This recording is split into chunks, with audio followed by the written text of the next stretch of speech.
sense a subtle shift, instincts I can't resist, weary of wolves in disguise. Drunk on a gallon of wine, red as the rivers you cried. Bad apples spoil the punch, bruises and rotten fronts. You've got a thirst you can't hide. There's something in the water, there's something in the air. The proof is all around us, the symptoms are everywhere. There's something in the water, there's something in the air. The proof is all around us. The symptoms are everywhere.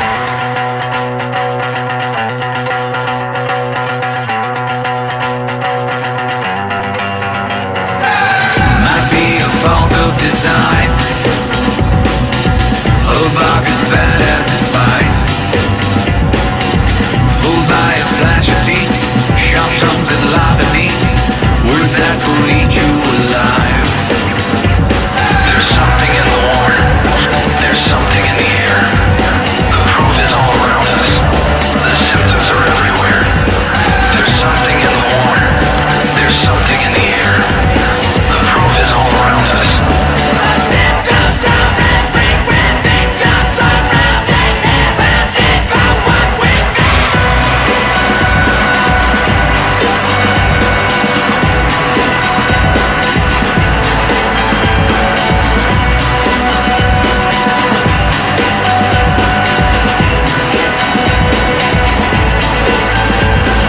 There's something in the water, there's something in the air. There's something in the water, there's something in the air. The proof is all around us, the symptoms are everywhere. There's something in the water, there's something in the air. The proof is all around us, the symptoms are everywhere. The symptoms are everywhere, victims surrounded, never did but what we fear. Symptoms are everywhere.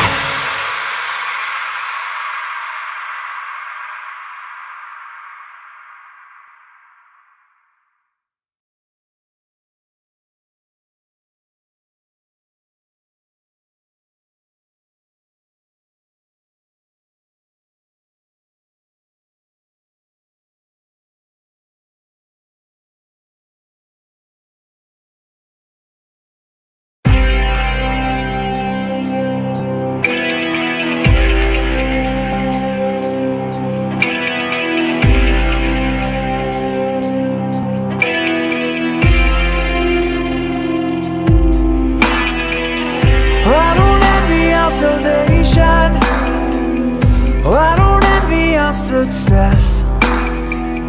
I've been cast with all the power, but I don't smile like the rest. I don't wanna live forever, I don't wanna die today. But I was born into this strange skin, and I don't know another way.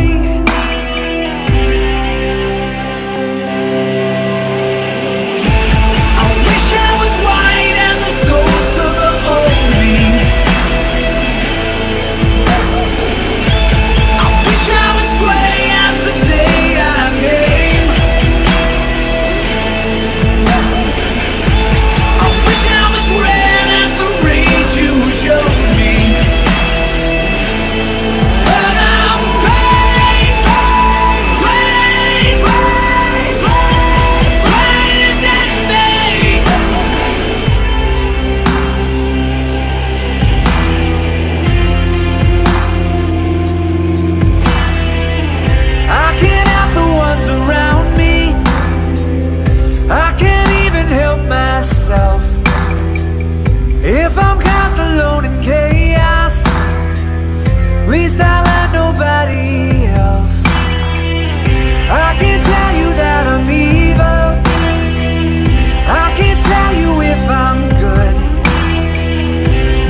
and send your blame to all who give and take away. Send your thanks and send your blame to all who give and take away. No today and no tomorrow, not for joy and not for sorrow, 'cause the needful years to follow. Mad at him, mad at him. No today and no tomorrow, not for joy and not for sorrow, 'cause the needful years to follow. Mad at him, mad at him. No today and no tomorrow, not for joy and not for sorrow, 'cause the needful years to follow. Mad at him, mad at him.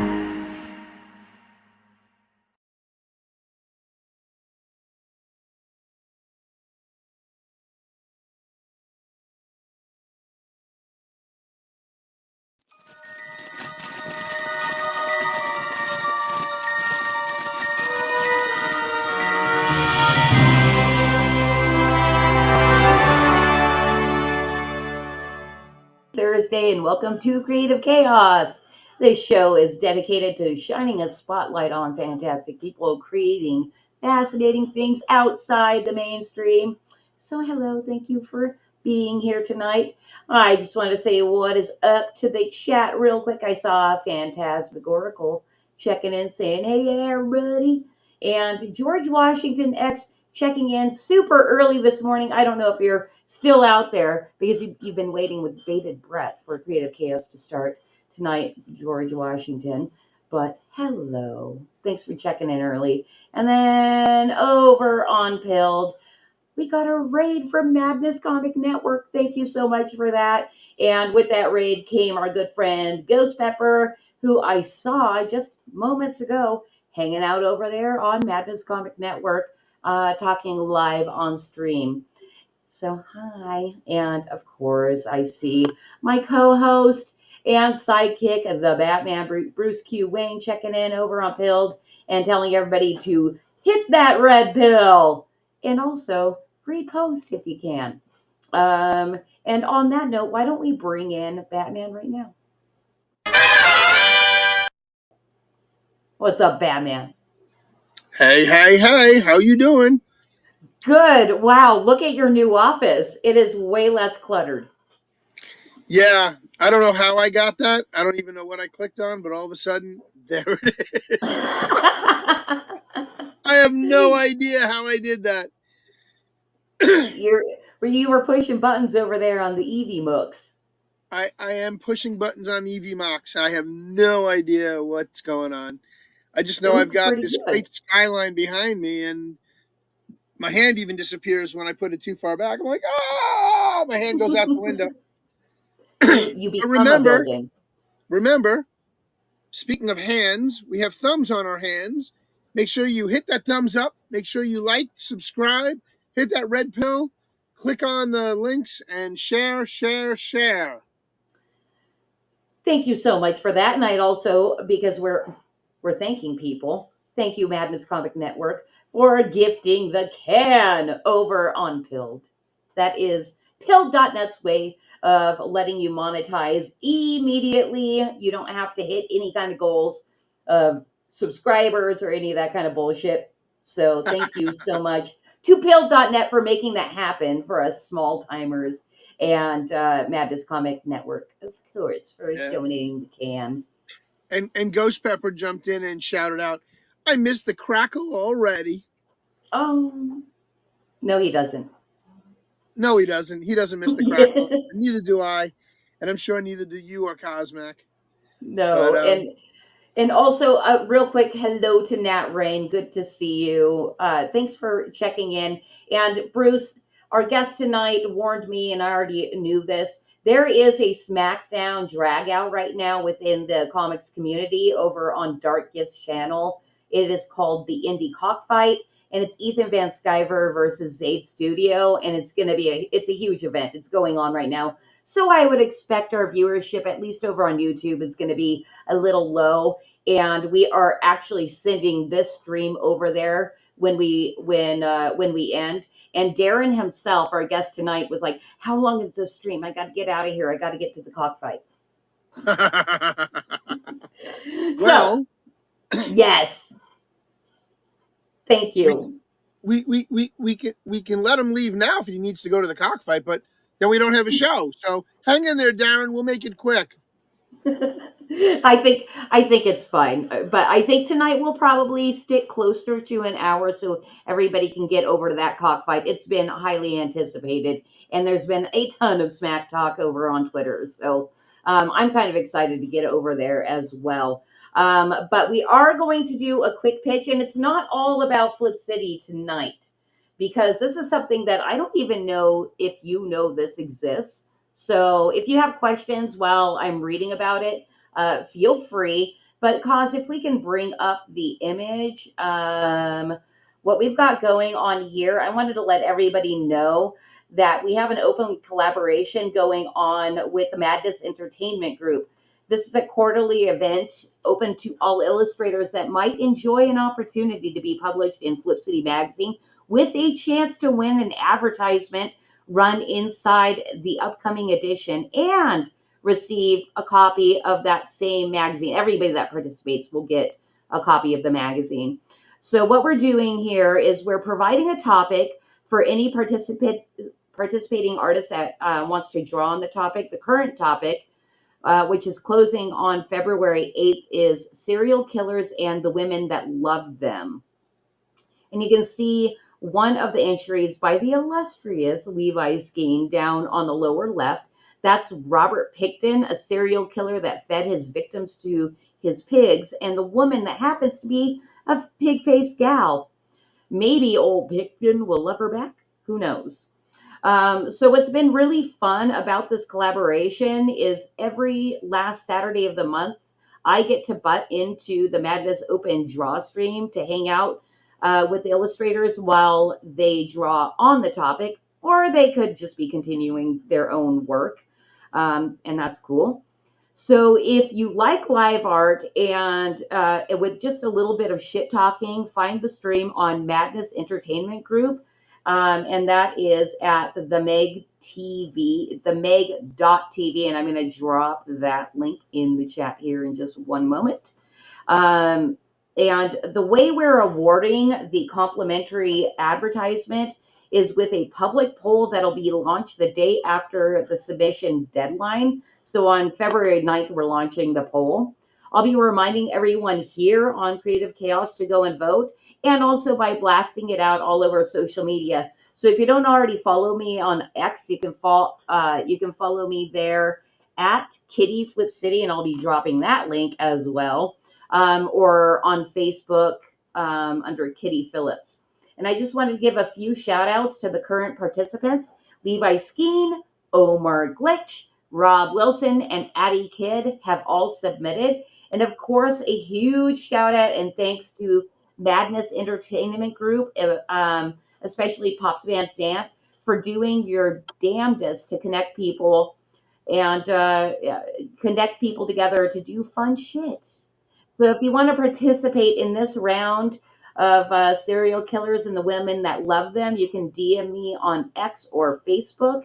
And like I said, I am going to drop the links where you can find me those places as well. There we go. So it wasn't a straight flip city page tonight, but I'm super excited that people want to actually get together as a group.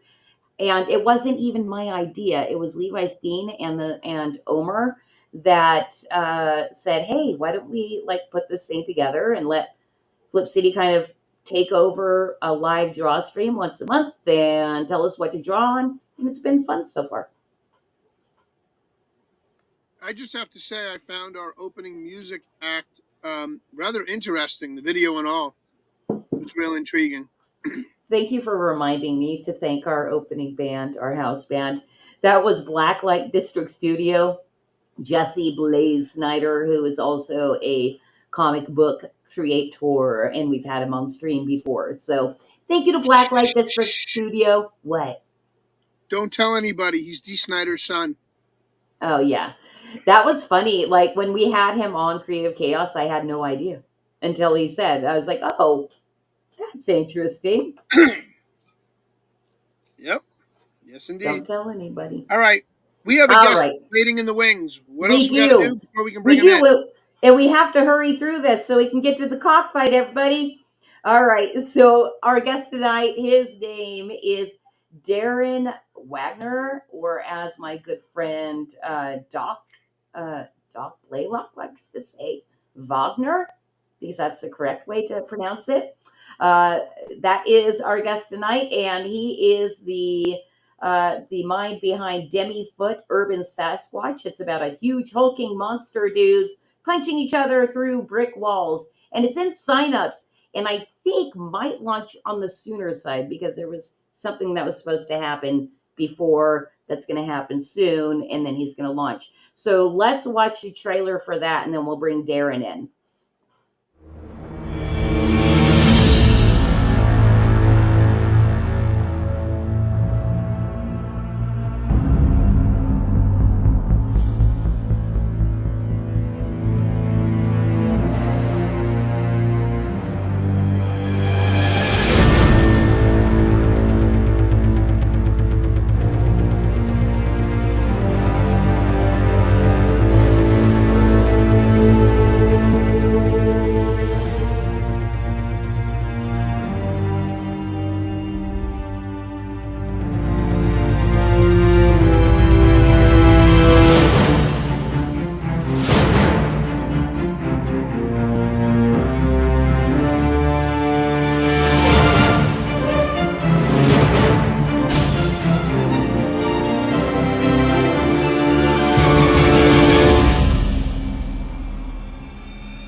Darren! Hi, Christy. Hi, Bruce. What's going Um, on, Darren? I'm very pleased to be here. I was originally scheduled during the California fires, and I know you guys had a little bit of a power problem that week. I'm glad you're back up and running. Uh, We did. We weren't anywhere yeah. near so we weren't Oh, anywhere near the fires.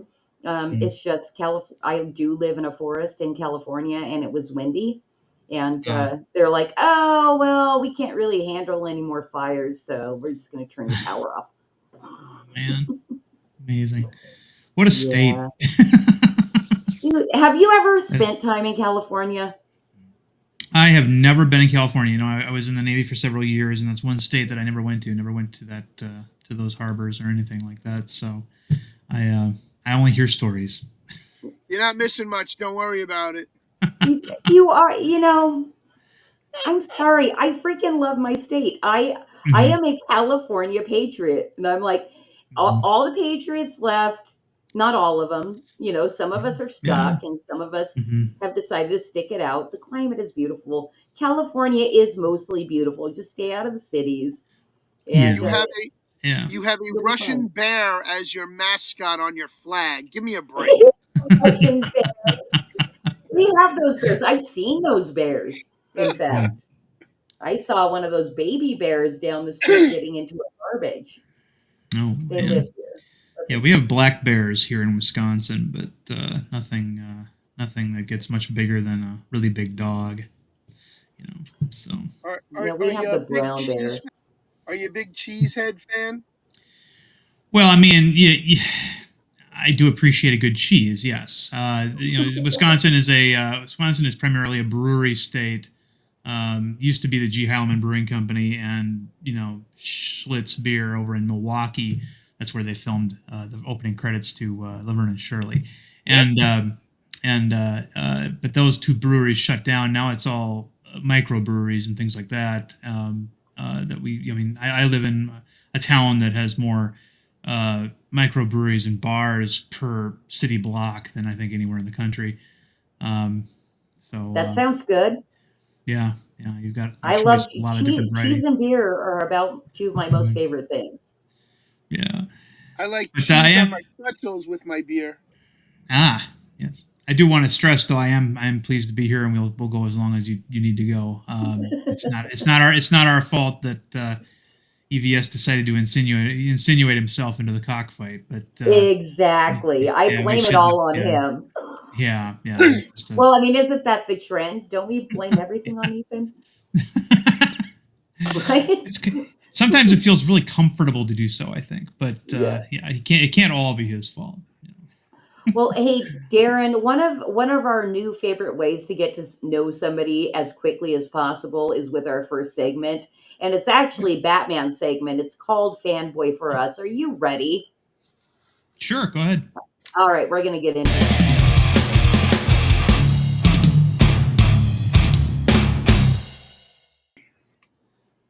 Thank All you. right, Okay. these are So, rapid. Darren, I'm sorry, say that again. I, I'm sorry, I'm stepping all over your segment, Batman. You go ahead. No, it's quite all right. It's quite all right. So, I'm going to ask you a series of rapid fire questions about Okay. your favorites, some of your favorite things. And just off the top of your head, aside from the fact that you look like Randy Quaid's brother, it just blows my mind.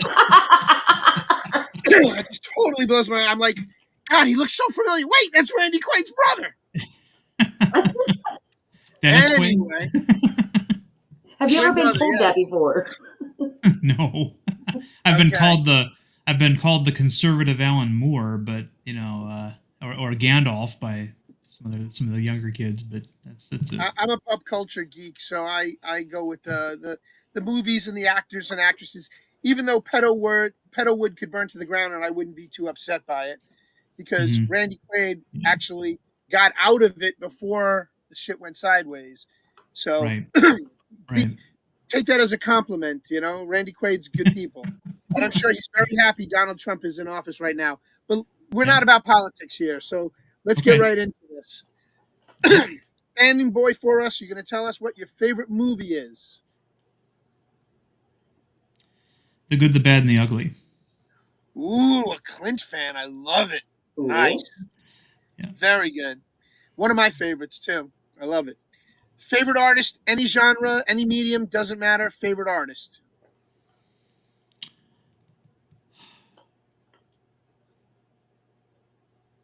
I'm gonna say Frank Frazetta. Nice. Yeah. I we're already spiritually connected here. We're doing good. We're doing good. Okay. All right. Favorite food, Steak. meat and potatoes, man. I love it. Excellent. Favorite drink, alcoholic or non-alcoholic? I like a Rusty Nail. Okay. What's in a rusty nail? I'm not familiar. Good. What's in a rusty nail? Drambuie and then some secret sauce. I can't remember what it was anymore. But I always order it. I made one for myself one time, so it was a long time ago. But I always order that if the bartender knows to make it. Otherwise, it's going to be a Wisconsin old fashioned, which is where you use brandy instead of the usual Bourbon or whiskey? Yeah. bourbon. Yeah, yeah. All right. Cool. I'm an old fashioned guy myself. Love it with a bourbon old fashioned. So we're simpatico here. Loving it. All right. Your favorite character, any genre, anything. Captain Kirk. Old or new? Old. Shatner for me any day. Shatner, Yeah. Shatner, Shatner. Can you do a good Shatner impression? The one everybody else does. There's something out on the wing. That kind of thing. I'm not prepared to do a Shatter. I only ask because we've written Shatner into many pieces in Flip City, and we're always looking for the best Shatner. Yeah. Cosmic Grandpa has reminded me that the Rusty Nail is Scotch and Drambuie, and that's what that is. So I forgot There what you the secret go. sauce, the other part was. But Well, you talk about Wisconsin being the brewery capital of the world. mhm, Cosmic Grandpa used to run his own brewery, actually, one of the oldest mhm. breweries in Pennsylvania, called Penn Wow. Brewery. So, Nice. and funny as it may be, is Cosmic Grandpa and I are two of the three beermen on threebeermen.tv, the podcast that we do on Sundays. So we Oh. talk about beer, pop culture, and technology all the time. So you Ah. fit right in. Gotcha. And now the last one of our favorite questions: your favorite band.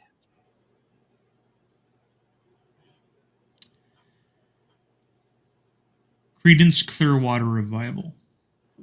Nice, old school, going back old Yeah. school. Good one. See, you're probably close in age to me. You're probably Wow. close. I mean, all your favorites like line up with mine, and that's definitely a sign of age. Sorry to say, but And we're a lot closer. age. You and Christy are closer in age. So Yeah. Well, born Are in the you, mid. are you assuming my age, sir? Oh, not at all. I'm just saying you're a baby compared to me. Well, you are a Watch honorary it. X. I'm an honorary Gen Xer. Yes, I'm Yes. the last year of the Boomers. All right. And Well, Cause says it's wisdom. wisdom. There you go. It's wisdom. Yep. Yes, indeed. But thank you very much for playing along with us. That concludes our fanboy for us, and just gives us a chance to get to know who you are a little bit. And I must say, when I was doing some research on you and looking at your comic book, I saw a little bit of Marvel in there, where I Mhm. almost like Sasquatch meets the Hulk, kind of. Demifoot looks very similar, like a Mhm. mashup of those guys. Am I even close, or I was You're wondering not. what your You're inspiration was? well. You're not. You're not wrong. Two of my favorite comic books growing up were Alpha Flight and The Incredible Hulk, and one of my favorite TV shows of all time was the old Bill Bixby show. He was the first monster that I got to know. I was very little when in 1977, I believe it was, the first pilot, the TV movie came out, and not knowing anything about what the Hulk was or anything, and of course, my parents weren't. We didn't have home video back then, so monster movies were something I never got to really see, except occasionally maybe on WGN out of Chicago. But yeah, you're not right. Or not, sorry, you're not wrong. My favorite character in Alpha Flight was Sasquatch, who was himself sort of the evolution Hulk. He was like the more ideal version, where the guy had complete control over his transformations, and he was the same guy, before transformation as he was after. He was sort of like, even though he was bigger and hairier and had even more exaggerated proportions than the Hulk did, he was in a much better place initially.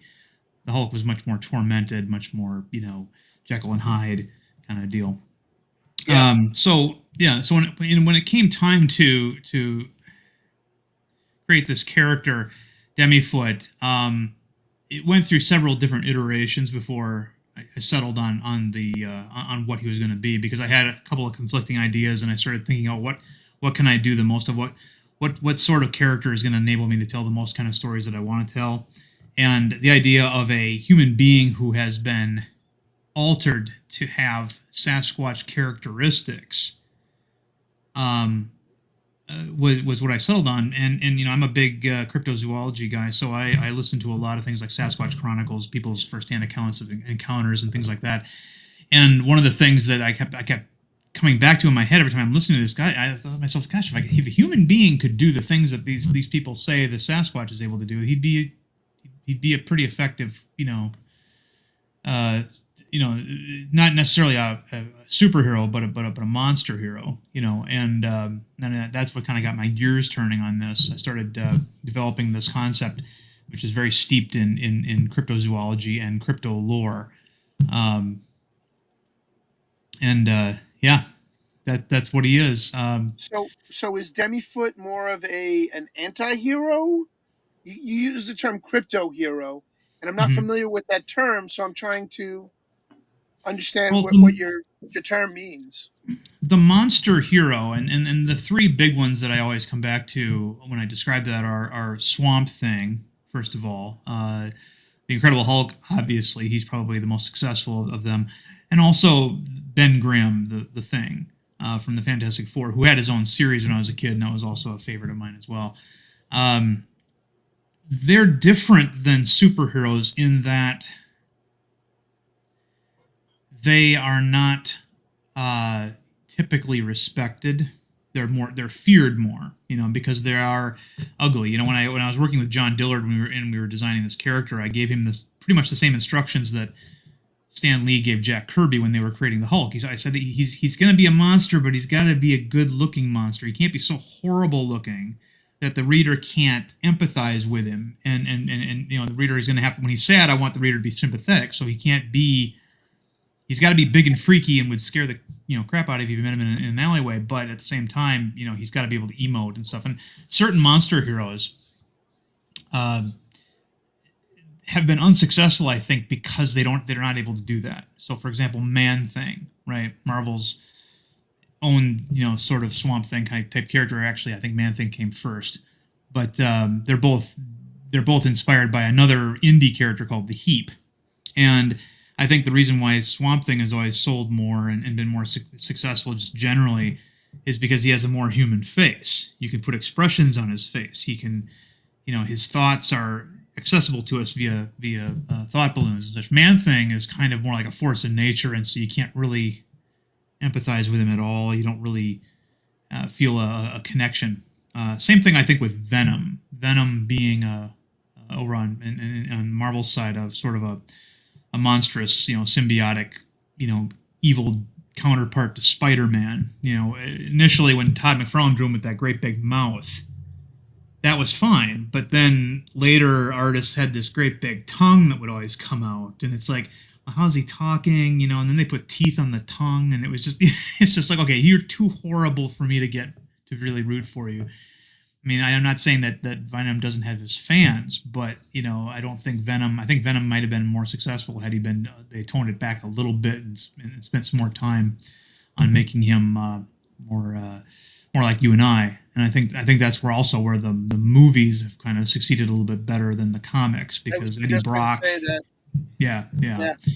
I believe the comics are still trying to flesh him out. And the movies did a very good job of doing that. They made him have empathy. Like you were saying earlier, you want a character that's empathic or empathetic to the audience.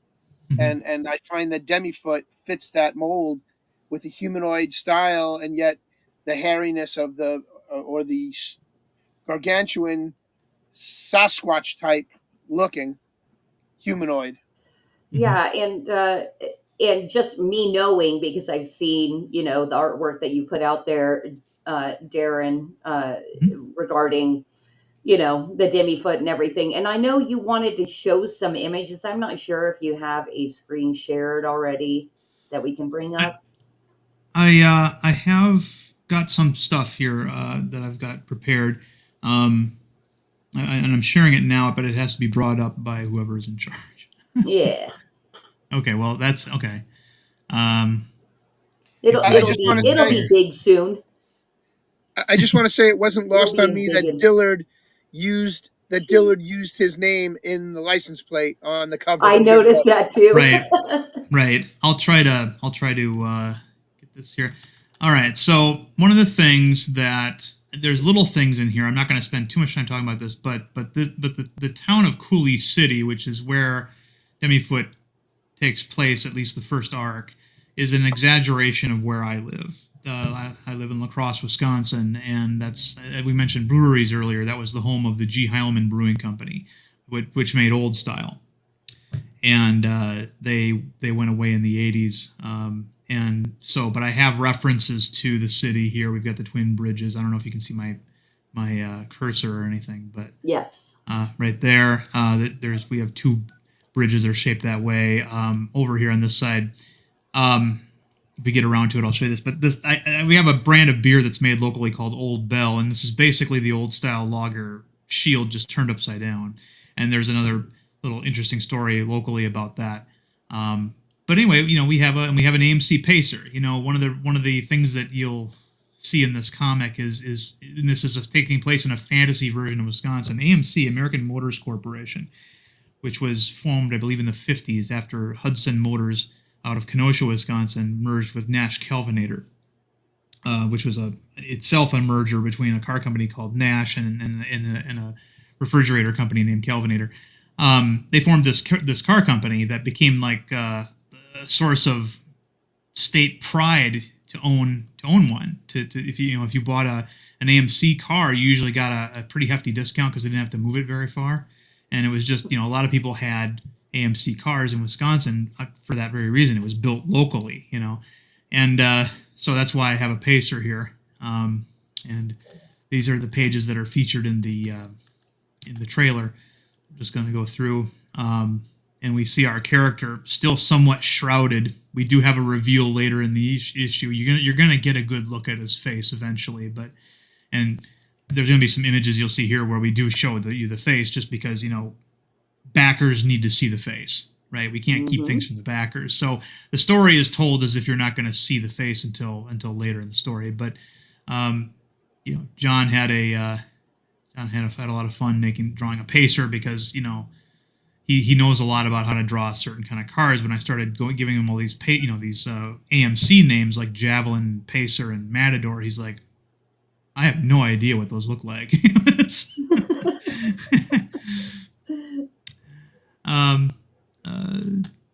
The scene here where he chugs the keg that the teenagers were hauling to their party because it fell in the street, and we're not going to let it go to waste, right? This is actually vaguely reminiscent of a pro wrestler from Wisconsin called the Crusher. I don't know if you guys are into wrestling, or especially pre WWF wrestling, where we were in the wrestling territories. But the Crusher was the local wrestler from Milwaukee, and he always came out to the ring with a keg of beer over his shoulder, very similarly to how Demifoot's holding it here while he's drinking it. So that was a happy byproduct of that.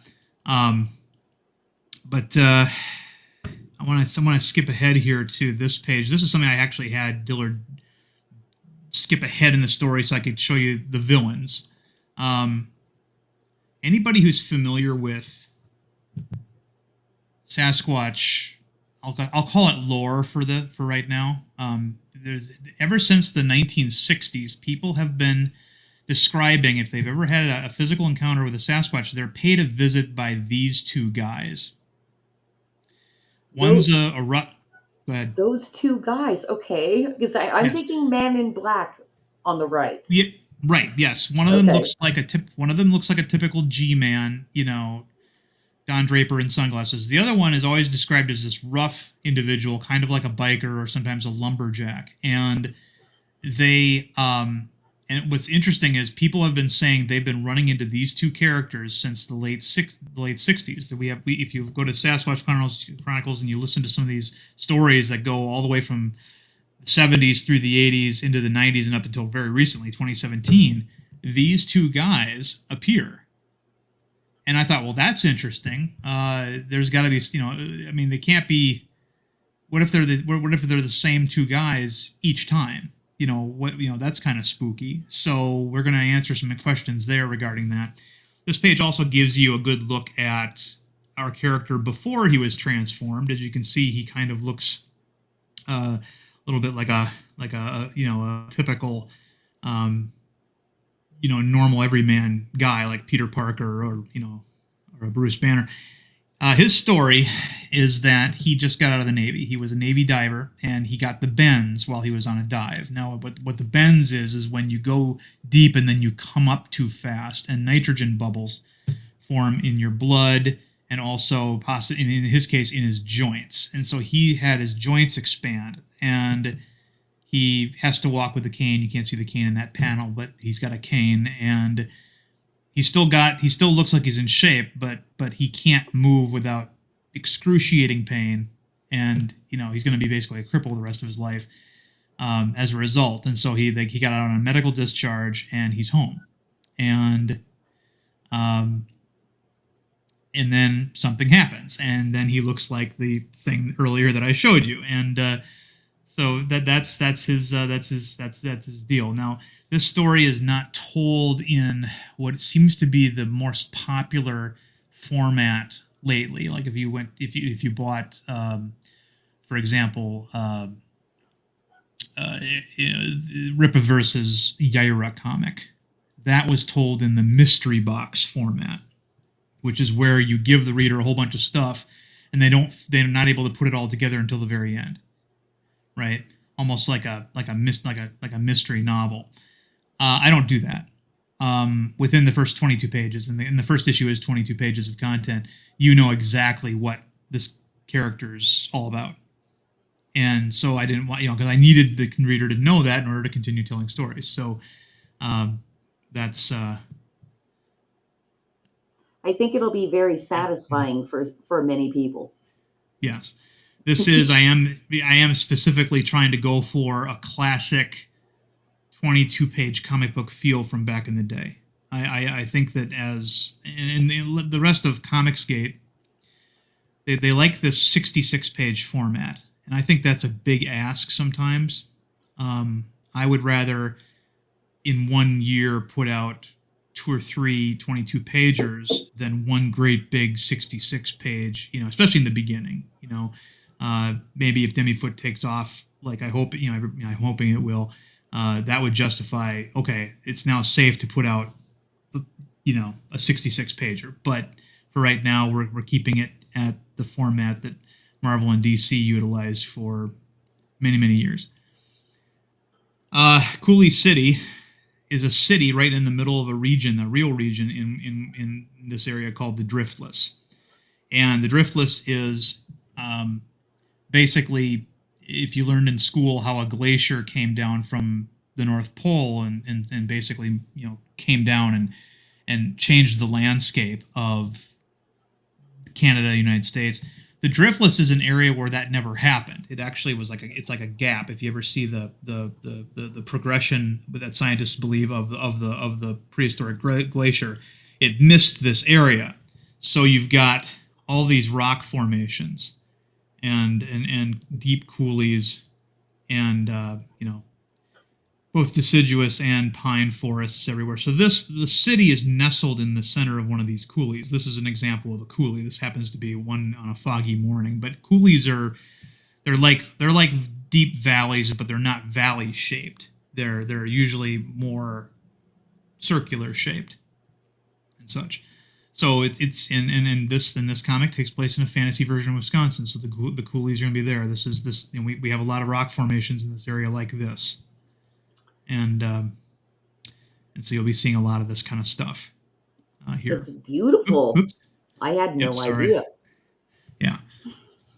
I used to spend my summers in a place called Wisconsin Dells, which is our primary recreational area. Every state's got one. Minnesota's got Shakopee, Minnesota, because that's where Valley Fair is. If your state has a Great America, whatever it's called, Six Flags. What is it called now? Is it Six Flags still, or is it something else? I don't remember. That's and so our area is the Dells, and this is all very scenic.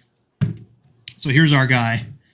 This was the first head-to-toe shot that John did of the Demifoot. And one of the things you'll notice is he's rather dapper for a monster. He has a very nice hairdo. Yes. For a monster. Mm-hmm. And that was one of the things that I initially. Yes. What we actually have a very good scene that will be coming up where in the story where when he first sees himself after he's been transformed into this thing, and you gotta remember he's about 7 feet tall. He weighs about 900 pounds now. He's a massive dude.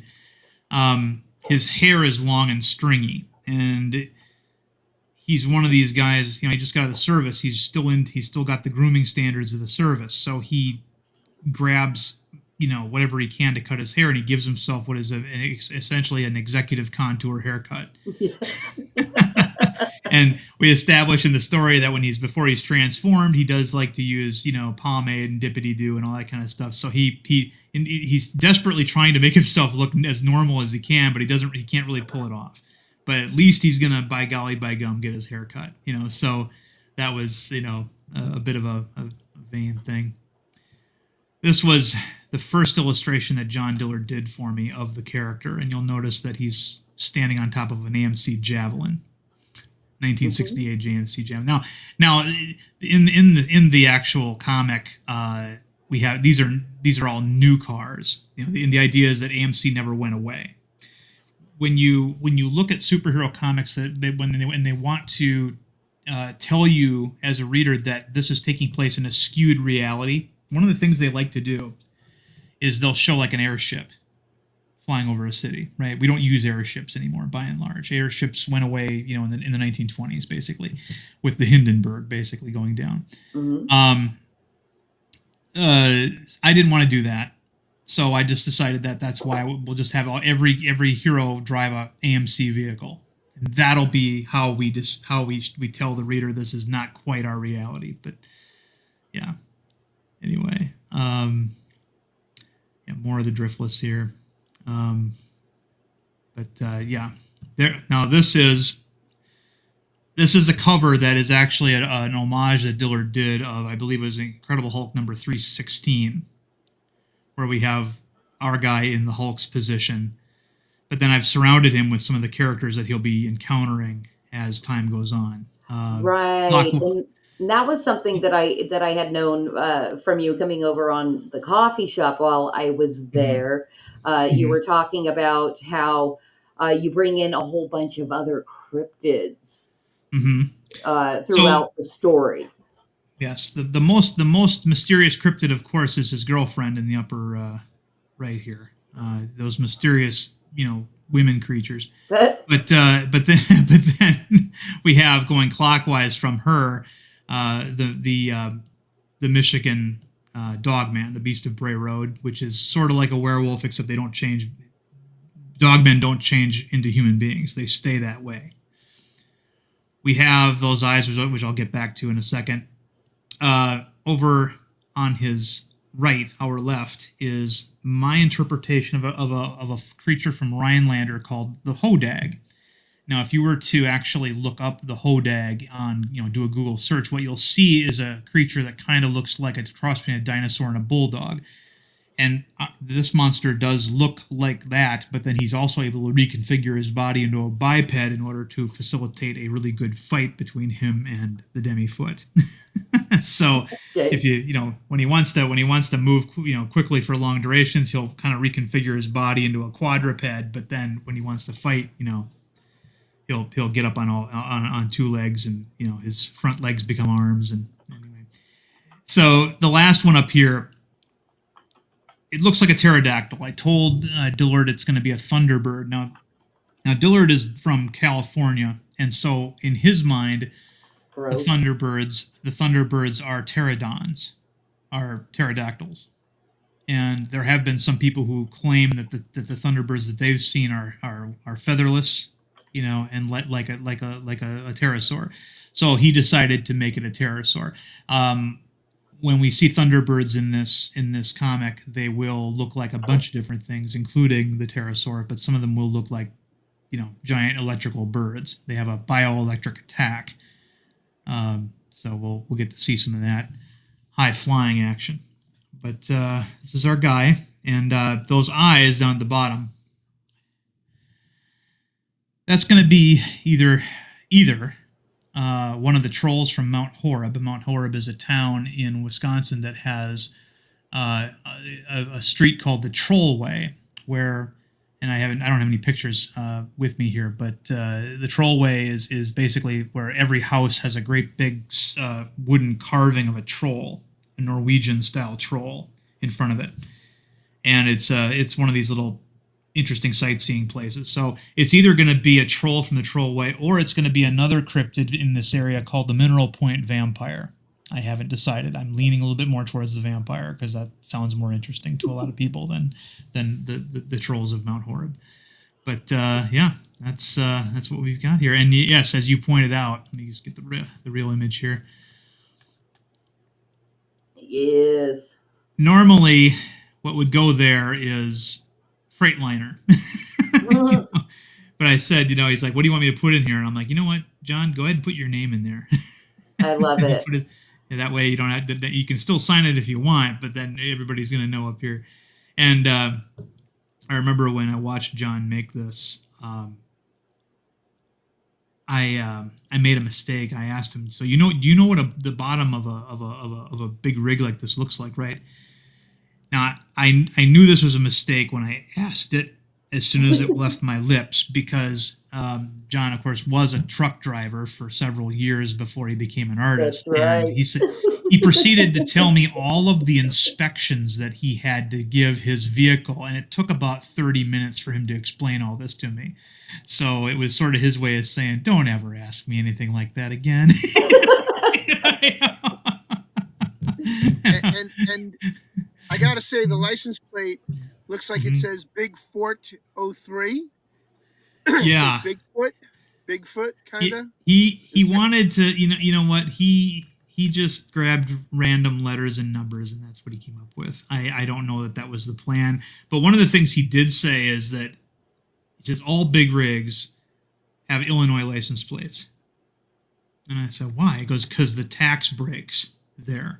Really? So Oh. that's a detail that he was able to provide. He also has the stickers here. This is a low res version of this image, so I'm not, that's why it's breaking up as I zoom in. But yeah, little trivia: my parents registered their motorhome in Wisconsin and uh-huh, had Wisconsin license plates on their motorhome because uh-huh, the insurance was next to nothing.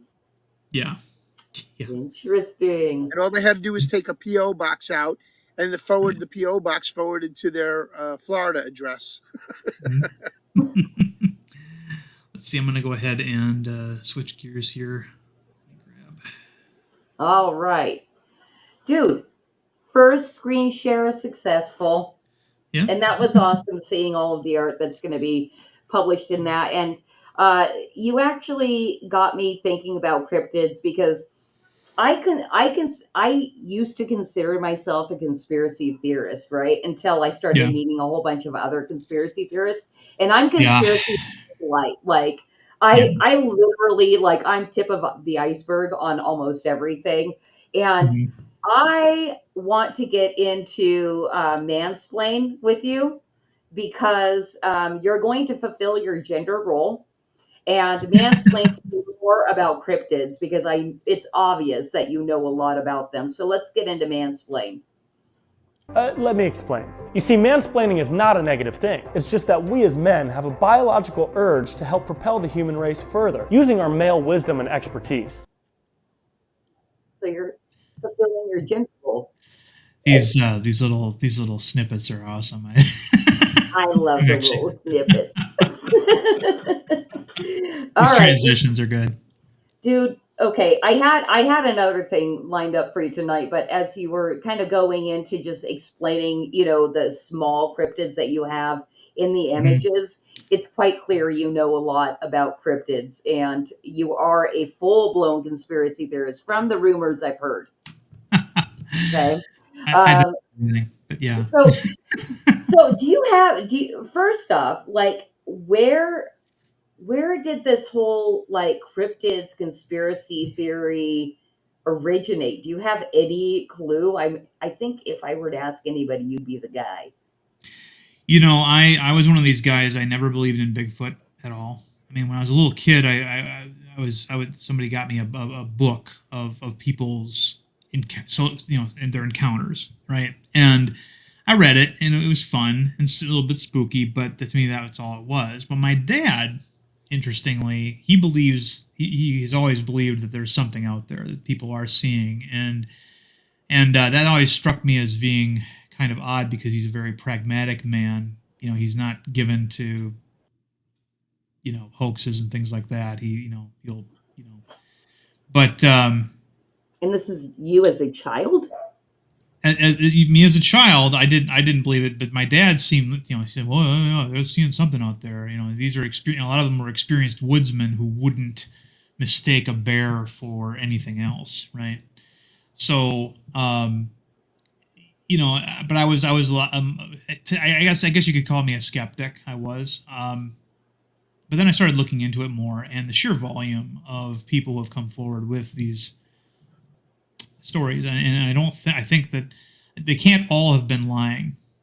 Is what I'm Right. saying. And so I think there are hoaxers out there, hucksters, whatever. Sorry, hoaxers out there, and I would say about 99% of the footage you see, particularly on YouTube, is probably faked. Some of them obviously so, but then there's others that are not. That at least I think they're either, if they're hoaxes, they're considerably more thought was put into them than just putting a guy in an ape suit and having them walk very slowly, 2,000 Right. feet away. Well, and the other thing too, with people that come forward with stories of this, they know they're going to be met with mock and ridicule and everything. Like, Mhm. Oh and yeah. it goes against human nature to put yourself Mhm. out on the line Right. like that to be Right. mocked and ridiculed.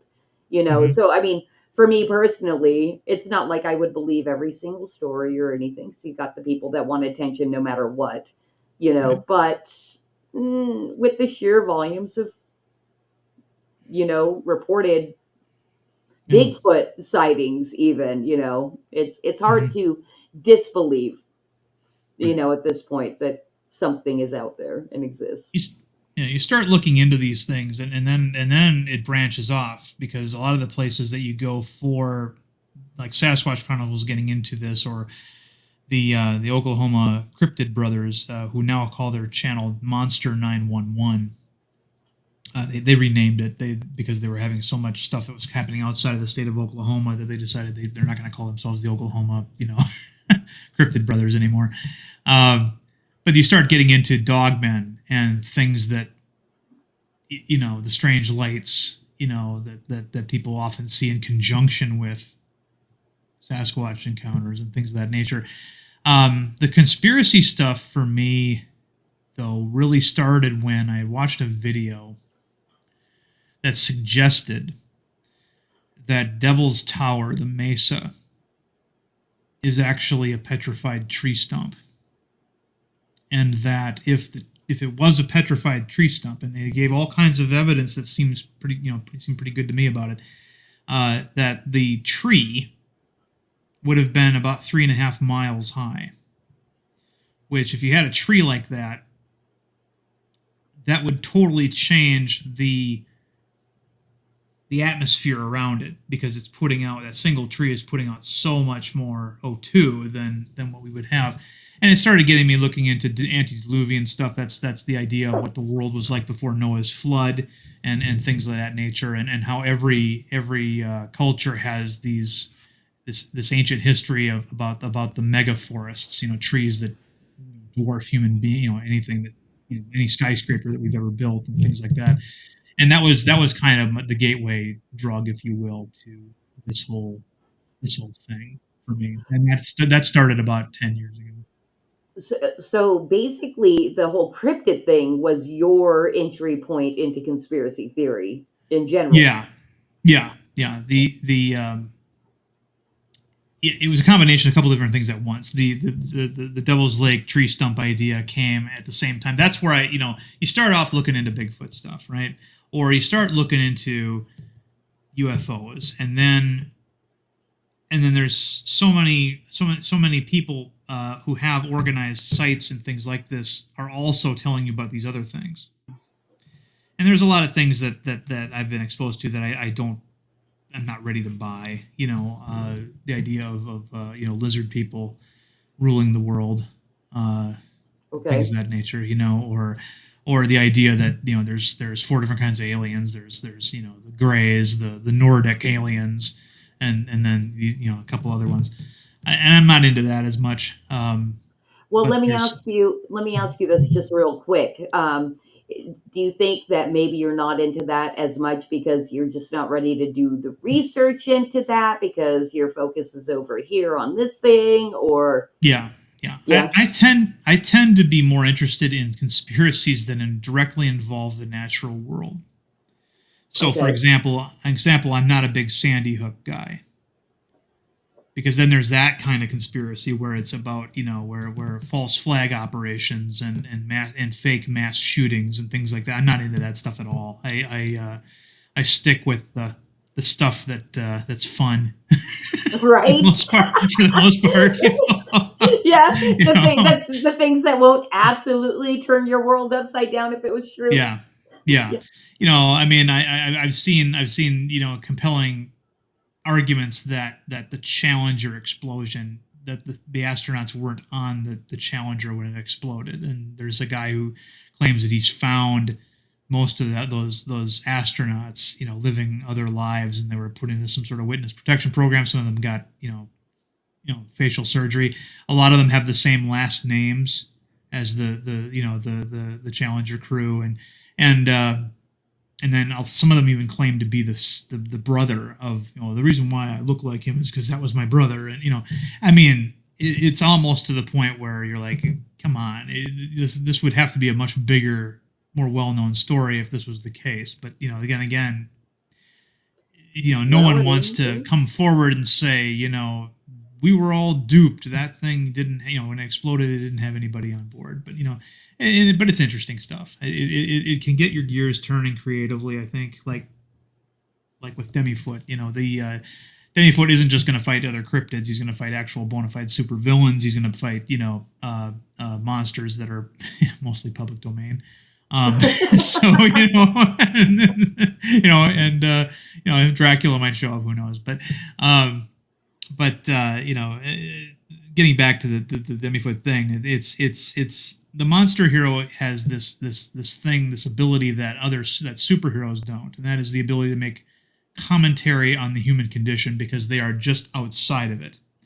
Right? Demifoot has one foot, figuratively speaking, pun intended, in the world of cryptozoology and fantasy and things, and then he's got the other foot in the real world, or this comic book universe's real, a version of the real world, right? So there's a lot of introspection. The character initially can't speak, but one of the things that I'm very happy to bring back to comics are thought balloons. I think that when comic books as a storytelling medium abandoned the thought balloon, they limited themselves. It was all sort of part of this whole idea of making reading a comic book like a cinematic experience. Guys like Brian Michael Bendis was very much interested in the cinematic style. To me, the cinematic style it does not make full use of comic book page real estate. So you're going to have a more intimate relationship with any character if you can literally read their thoughts. The idea of putting having them narrate their story in the captions, that's all right. That's okay. But it seemed more mature at the time in the 80s when we started seeing writers like Frank Miller do that, because then it became more like a hard-boiled, crime Mickey Spillane kind of deal. But honestly, you can get so much more information if you have a group of 4 people in a room and you can read all their thoughts, and you have a narrator giving you even more information. Then there's also what they're saying. So I mean, you can get a lot more in a scene if you include the thought balloons. And I've been looking at a lot of comic books, that people probably haven't looked at in many years, that made effective use of thought balloons. So I'm very, very pleased to have thought balloons in Demifoot. Awesome. Well, before we leave Mansplain, I would very much like to play a very quick game. I'd love to, and I'm going to count 20 seconds in my head. I'd love for you to name as many cryptids as you can in 20 seconds. Because when you were naming all these things in the illustration, I'm like, I don't know what that is. So, ready for the challenge? No, but go ahead. Ready? Go. Yeah.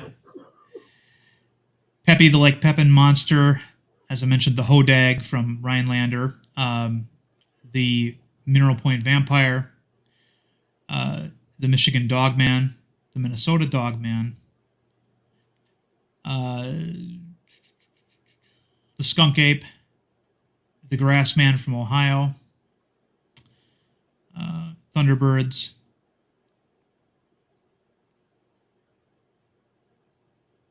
Loch Ness Monster.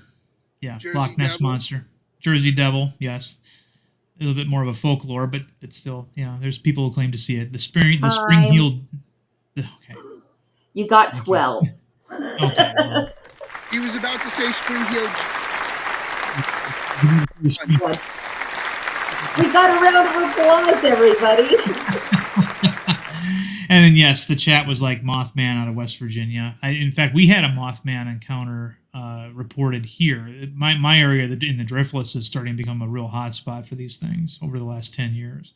We had a Mothman sighting about 15, 20 years ago now, and the people are just now coming forward about it because, you know, sometimes people hold off, like you say, they don't want to be ridiculed initially, but yeah. And it was a mass sighting, like multiple people saw it in the same time frame. Yeah, it was a bunch of people who were driving on a road near here that is somewhat desolate. It's near a campground, and Well, yeah. well, on that note, before we leave this segment, what do you think is the cryptid you'd very much least like to run into? Definitely the dog man. The dog man has the worst reputation because everybody who has stories about running into a dog man, and keep in mind, this isn't like a friendly neighborhood dog like your Shih Tzu or Shar Pei. We're talking about something that looks like the werewolves in The Howling or in the movie Bad Moon, right? If you're familiar with those movies. They seem to go out of their way to mess with you.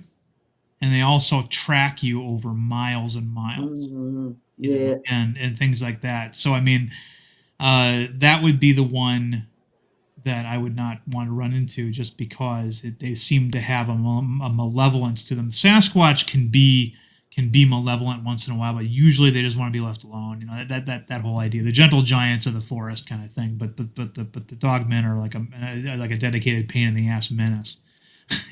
Yeah. So yeah. Ew, Hey, gross. we forgot Chupacabra.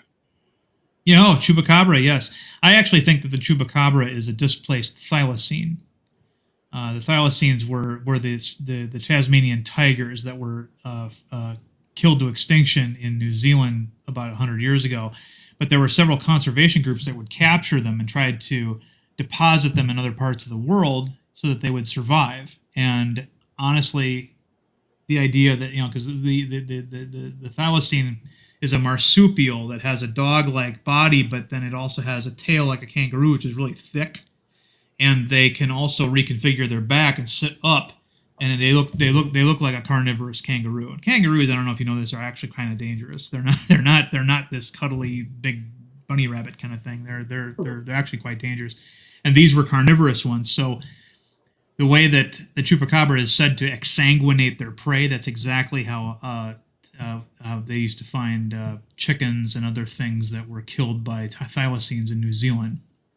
And so that's my idea. And it's not one that I came up with, actually. There's a YouTuber named MK Davis who's on YouTube. He has a YouTube channel called Green Wave. I can't remember. It's a real weird, like, YouTube channel name that it's not his name or anything. He just, you could tell he created it like way back in the day, not really, you know, caring what it looked like. But no, he came up with that theory and actually had a lot of good things to say about the comparison between the stories of people saying of the chupacabra and these things. So yeah.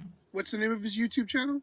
Let me find it for you real quick. That's I'm curious. yeah, I'll bring it up here. Does he still publish stuff? Oh yeah. He's an older gentleman. He's got stuff dating back 7, 8, 9, 11 years. Green Wave 2010 FB. That's his YouTube channel. Green Wave, one word. It's all one word.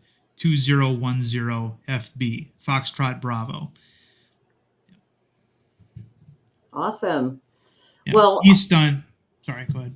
well, no, I was just going to say on that note, it feels like this entire show has been an episode of Conspiracy Corner, but we still have to go into Conspiracy Corner, you guys. So we're going to get there right now. Okay.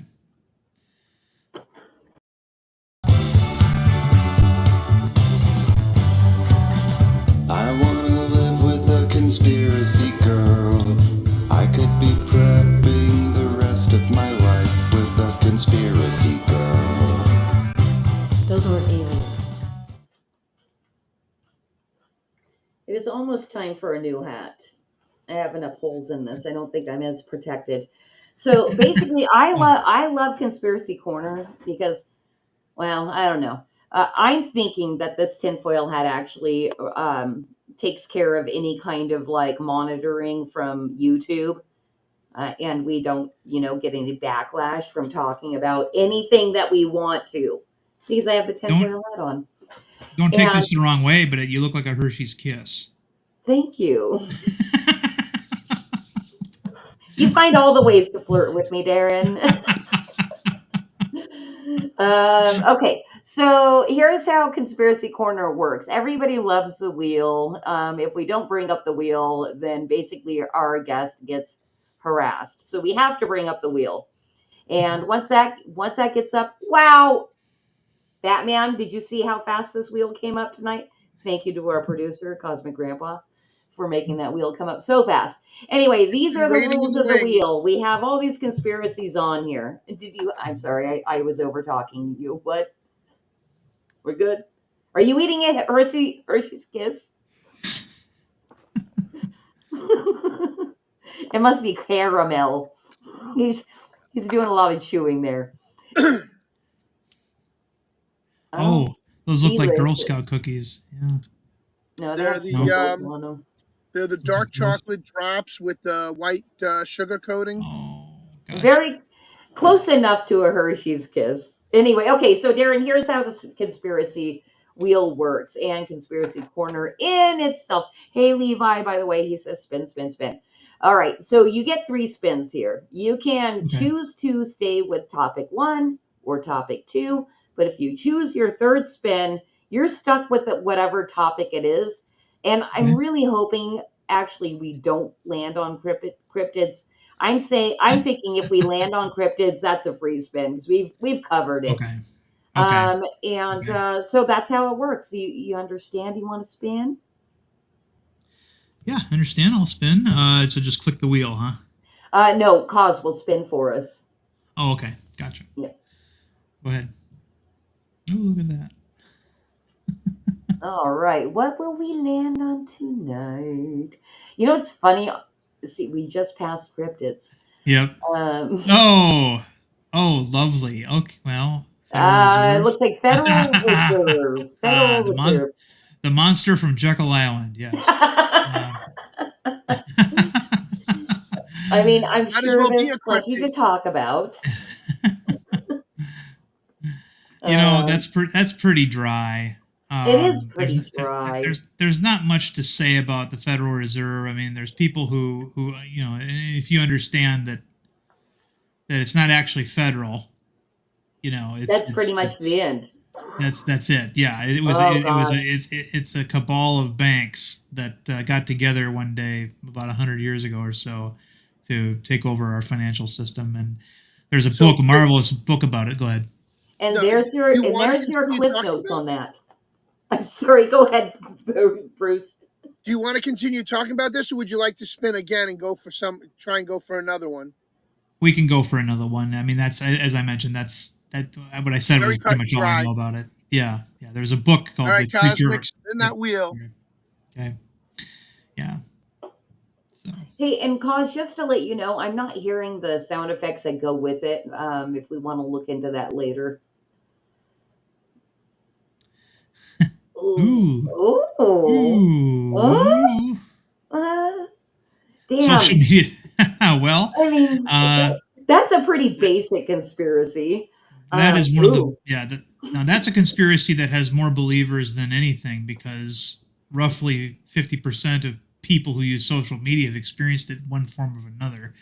So let's hope that becomes less so after recent events. But yeah, I'm a firm believer in that one. I've been well, shadow banning well, happens, and yeah, well. Let me ask you this: do you want to speak on that at length, or do you want to spin again? And this is your last spin. So you have to take the last one, and let's hope it's not a cryptid. No, he gets a free spin if it lands okay, Okay. on cryptid. okay. Go ahead and We're spin it gonna for me. spin again. Because All right. because those last two were pretty. Federal Reserve and social media censorship are pretty mundane. Um, you know, Mm. I really And hope it's on psychedelics or MK Ultra. Like, yeah, that would have been better. Yeah.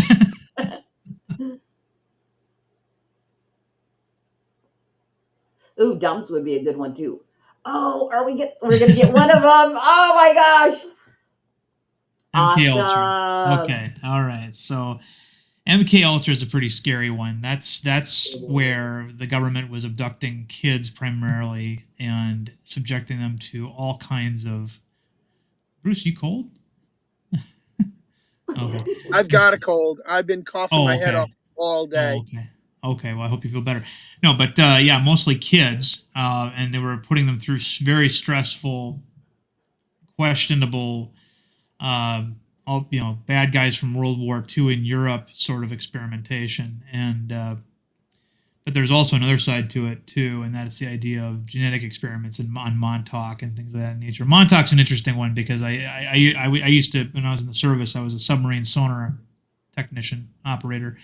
So my submarine would go past Montauk Point all the time, and so I'm the idea that all of this next level stuff was happening there is kind of interesting to me. But yeah, I mean you find near Montauk Point very weird corpses washing up on shore Plum of Island. something that looks like a seal and a human, at the same time, and but MK Ultra generally is this program that Doesn't it correct me if I'm wrong? Isn't MK Ultra kind of like an umbrella term for a bunch of mhm. other projects Yeah, under yeah. it? There were a whole bunch of things underneath MK Ultra, including like I mentioned, the psychedelics. As sort of the basis for Stephen King's books Firestarter. The idea that they were looking for people who might be psychic, and trying to put them through some sort of hellish regime of a regiment rather of drugs and stress tests in order to see if they manifest something, and then maybe we could use it or bottle it. I don't know, but yeah, the thing about MK Ultra that's kind of interesting to me is how they admit that there's this thing called MK Ultra, but they won't talk about it. It's like okay, you've pretty much disclosed that MK Ultra is a thing. There was this thing called MK Ultra, but you don't want to talk about it. So, and you can't. The thing about our government and our quasi-government organizations is you can't make them do anything. It's like just like you can't sue the government. You need the government in order to sue somebody, typically, and the court system, and they're not gonna. It's not a suicide pact. They're not gonna let you do that. So you can't force disclosure. But we do have a new guy in the White House who's actually an old guy in the White House who. So far, in the last week he's been around, has been shaking things up. So maybe that'll happen eventually, but who knows? Yeah. Now let me ask you this: what percentage of like disclosure would make you happy with the administration? Like as far as things that you 100% believe are absolutely true, as far as like government conspiracy and all that. Like what would satisfy you? Like how much disclosure from this administration would make you happy? Happy? I don't know if I'd be happy because a lot of obviously with MK Ultra, there's going to be a lot of things there that we're not going to like if it's ever revealed. I mean, it was like kind of like when the Tuskegee experiments were released to the public.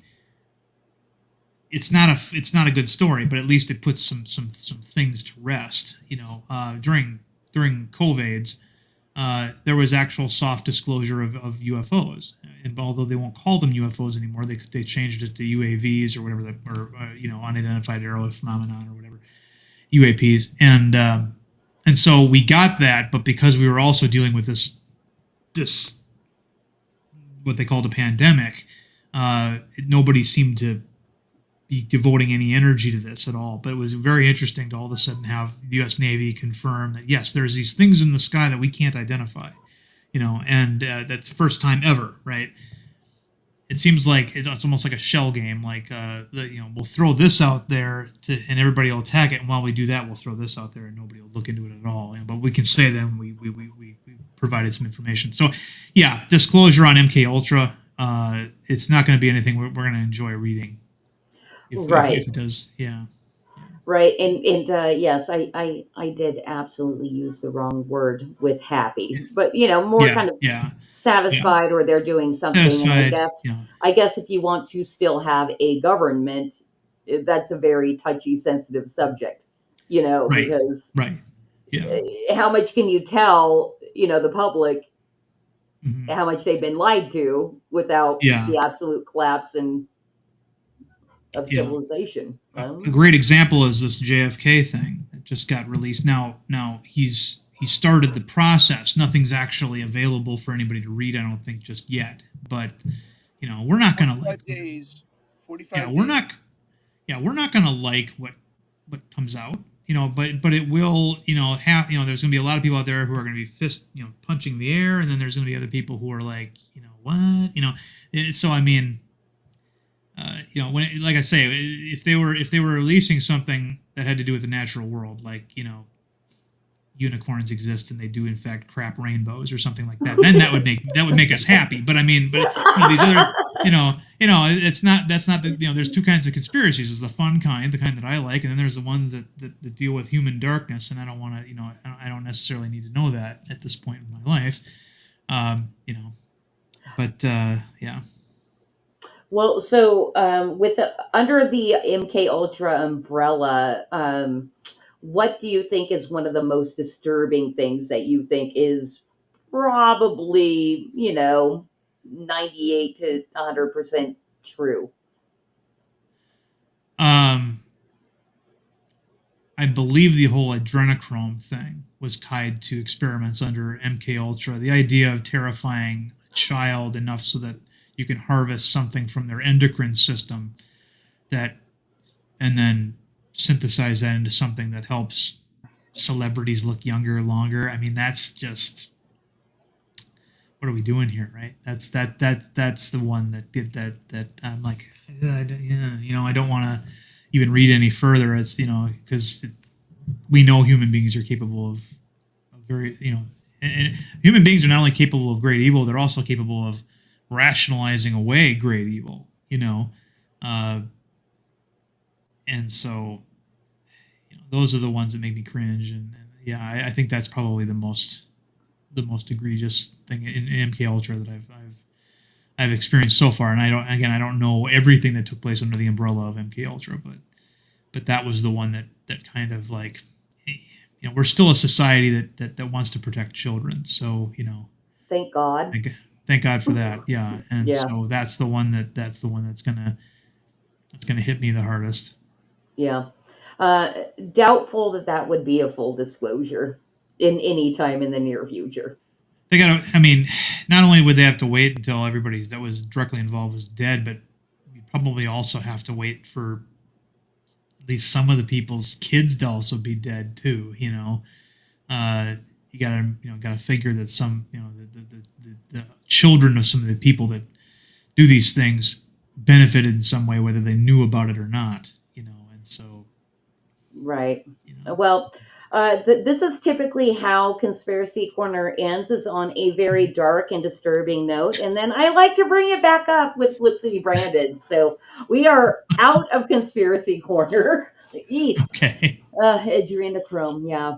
Um, and I picked a very special branded segment for you because I do like to find things within Flip City Magazine that we get to read about that have something to do with our guest, right? And we've pretty much been doing a lot of talking about cryptids, and we did a piece, gosh, maybe 2 years ago called Celebrity Hybrids, and I've turned it into a game. Okay. So if we can bring up the first slide, I'm going to tell Darren what we're going to do here. And this may be a little bit confusing to you. Okay. So we're going to play Okay. a game, and description, it might be confusing, like I said, but it'll come clear after we start. We're going to take a look at some illustrations of celebrity hybrids, and each will come with a description that you're going to read. After seeing the picture and reading the description to the audience, because I know they're just waiting to find out what's going to happen here. You're going to guess the celebrity hybrid name, right? Okay. Then there's a point system here. You're going to get 1 point for. Oh, I'm sorry. You get guesses. You get to guess what the Okay. celebrity is, who the celebrity is, and then also the celebrity hybrid name. So if you get the celebrity, you get a point for that. If you guess the actual celebrity hybrid name, you get 2 points. But if you make up a name that's better than the one we have already for the celebrity hybrid, you get anywhere from 3 to 10 points for the name that you came up with. And you are a writer and kind of, well versed on, cryptids and stuff like that. Um, Yep. so you're going to win the game once you get to 7 points, or you can quit after the first slide because they're kind of disturbing. All Okay. right. You ready? You ready to get into it? I'm ready to get into it. Go ahead. I'm Go ahead. I'm going to read Do you your in, and worst. then we're going to get to the first image here. Okay. So we don't know if these genetic messes are the result of human-animal hybrid lab experiments, or if they're simply just such degenerates that their DNA has actually devolved. But beware, these creepy crawlers have been spotted frequently in major metropolitan areas as well as your TV. These are your 6 celebrity hybrids, cryptids, and scientific curiosities. All right. All right, here we go. So you're going to read on this one. Half man, half primitive wolf-like creature, the blank has no spontaneously any available cavity as long as it has enough cocaine to dull the pain. The blank has such low standards it is even said to satisfy its sick appetites by befouling the homely daughters of lousy former presidents. So you get your clue from, the illustration and the description. The daughters of lousy former presidents. Hmm. Um, Yeah, so this the this wolf. The wolf. It's like the Wolf of Wall Street, right? It's like the dog man of. That's. I don't know. This so one's kind of. Go ahead. it's somebody that you would know, definitely. That hybrid. Huh. And by the way, just to let you know, when my husband Scott illustrated these, and he's like, "God, that's my worst work I've ever done. Why'd you do that one?" Huh? So not enough clues, huh? Half no shame, spontaneously any available cavity, as long as it has enough cocaine to dull. I don't know anybody who uses cocaine. You don't know any think of Celebrity. Okay. cocaine in the White House. Oh, you know what? Yeah, Hunter Biden. So Okay, 1 point. It is okay, that is supposed to be Hunter Biden. okay. So sorry, that chick behind him is really gross. It's the daughter of a lousy former president. It's got to be one of Yeah, Obama's daughters, then, huh? yeah, yeah. Yeah. Okay, but I didn't. Okay, but I'm supposed to guess the name of the cryptid. Yes, but you already got 1 point for the celebrity. Okay, and what else do I need to name? Oh, the cryptid name. You can make up your own, of course, and you could win the game. Basically, you're just guessing the cryptid name.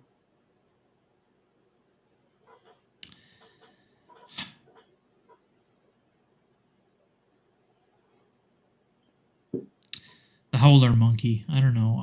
Howler monkey. It's That's pretty good. uh, Are you ready for the reveal go right ahead. of Yes. the name? Here we go. Yeah. It is the Hunter Hunter. by dog. Hunter by dog. Okay. I'm terribly sorry. Our name was better than yours. No, actually, I get it now. I actually fully get what I was supposed to get before the Okay. reveal. Now, yeah, Well, yeah. you currently have 1 point, and you can quit, or would you like to play on and try to win? Let's do one more. I want to just clean the palette from that chick behind him. All right. I'm not saying it's going to be any better. Oh, I shouldn't have done that. All right, all right. So likely less of an organic cryptid and more a result of synthetic polymer science. This bizarre specimen's plasticity allows it to contort itself into more positions than the most adept yogi and grab objects from the other room. Although appearing benign, anyone in this creature's vicinity risks being pulled into a soulless vacuum of vanity and narcissism. Yes. Think of a celebrity that might have gotten a lot of plastic surgery. Share. Ooh, that's a great guess. Yeah. Um, Versace's wife. I don't know, Christy. I'm sorry. This one's That's okay. That's okay. We can reveal it. okay. This is Kim Kim Car Kardashian. Plastic Man. 0 points. I got it now. All right. I think I'm done. These are pretty Okay. grotesque. Yes, So, yes, they are. Our very first loser on that game. what an honor. I'll tell you, we only played it one other time. Okay. I'm so Gotcha. sorry. No, it's okay. I'm so sorry because I said we were gonna lighten things up, and it just got worse. Yeah. Well, Darren, I know we're so excited to get over to the cockfight tonight. But before we do that, tell everybody. Oh, what? I'm sorry. I meant to bring this up at the beginning of the stream. Is you had kind of a benchmark to meet in order to launch, and that was Yellow Flash launching because you kind of wanted Yes. to Yeah. draft on that, um, Hmm. kind of excitement over a comic that was drawn by the great John Dillard, who Yes. is also the illustrator of yours, and that's Mhm. coming early March. So, do you have a Yes. launch date? Not yet. I still gotta verify the specific launch date with Dillard just to make sure everything is because the thing is I don't want to start taking um, money from people while he's actively trying to sell the Golden Patriot book. So there's going to be a 3 week window there where it's just Golden Patriot, and then I will launch. That will give people who are on a budget, who are Dillard fans, they don't have to make a choice, right? Um, Right. because the other thing is that the Golden Patriot is Dillard's own.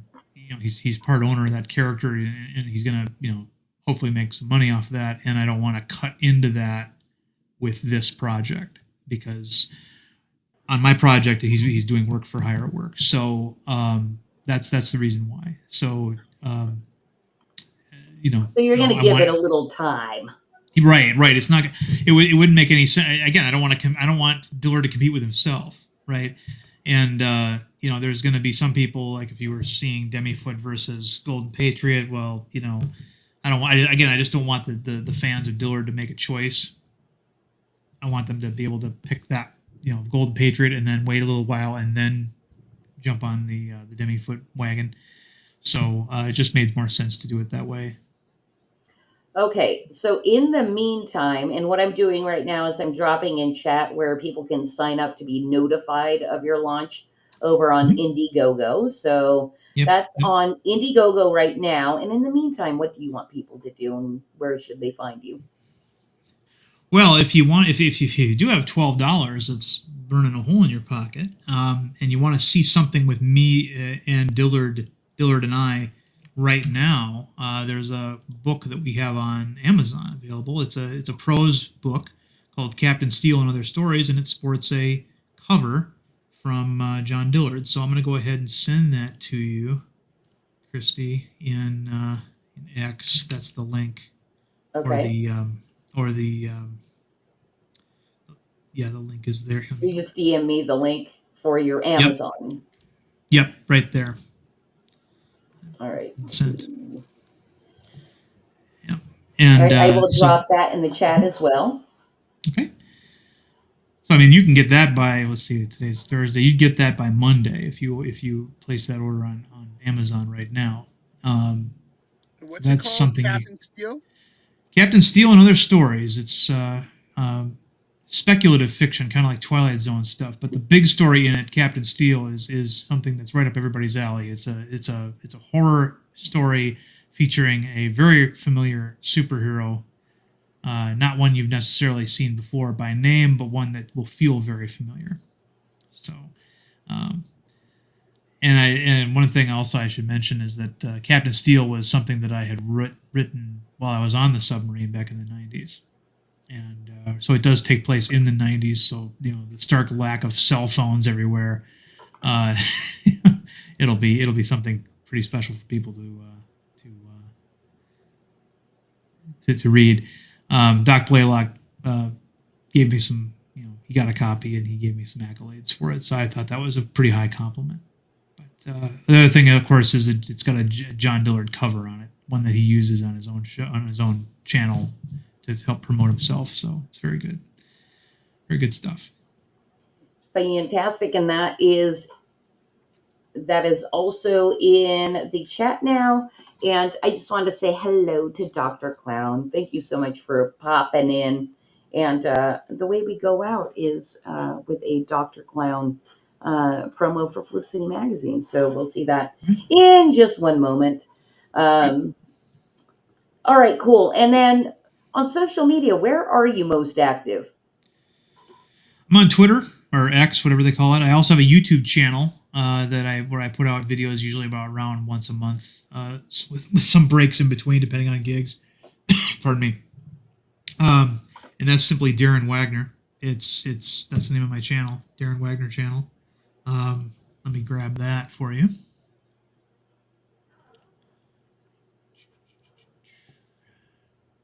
All right. In the meantime, just to let everybody know that's hanging out on stream over on YouTube, right after this, we're going to be rating over there on the Cockfight. It's EVS versus Zade Studios, and we should get there in time to be able to vote on the winner. And then over on Pilled.net, we're going to raid Coffee Talk with Sandra, because I was just over there on Pilled Squares this last Saturday. So go get to know Sandra over on Pilled. I think we've got maybe 3 people watching live, and I'm sure 2 of them are me and Cosmic Grandpa. Oh, me! It's our show. We're gonna go see Sandra after this.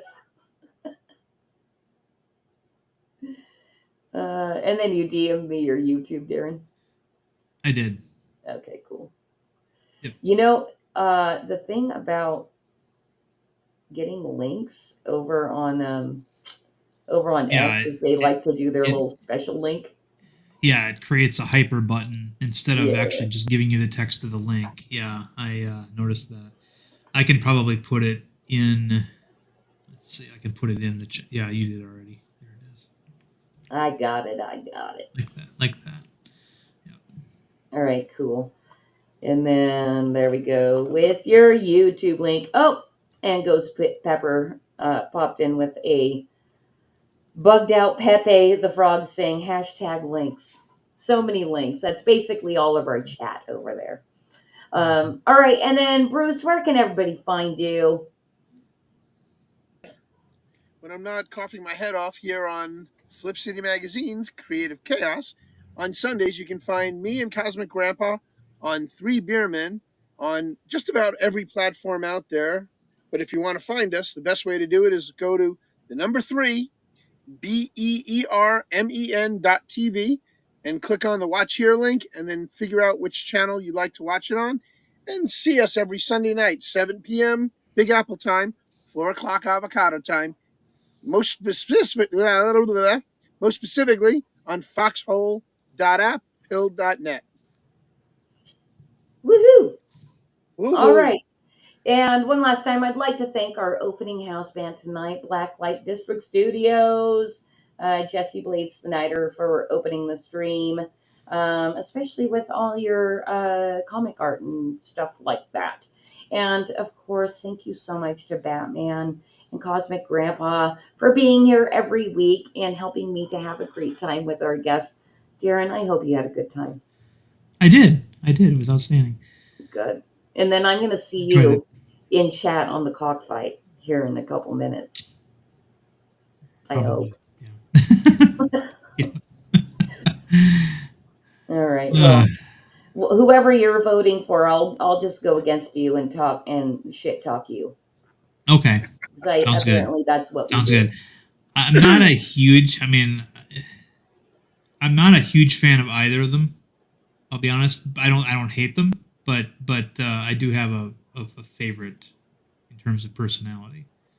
So, but I'm not going to share that with anybody. Well, that was cryptic, and that's okay.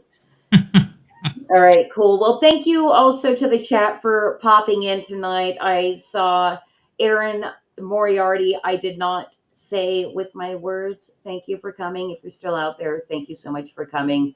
George Washington next. I don't think you ever popped back in. Great to Ghost see you, Pepper, Nat Rain and Media Bear / Dr. Clown. Anything else from you, Batman? Ghost Pepper's out there still. Nice to see you out there, Ghost Pepper. Thanks for hanging out with us. Yeah, and we're going to raid Coffee Pop with Sandra. So good night for this week. We will see you next week, everybody. Same bat time, same bat channel. All right. Good That night. works for me. Good night.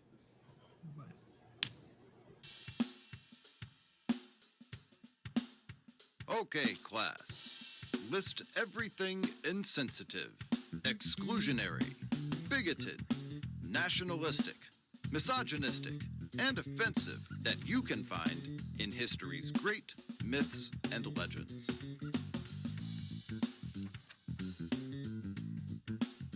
Extra points for suffering panic attacks or emotional outbursts. Fact check every opinion against the lived experience of your comrades and allies, so you can avoid forming a criminal opinion. Scrutinize it cover to cover. Wrongthink, misgendering, dead naming, misinformation, microaggressions. Leave no page unturned.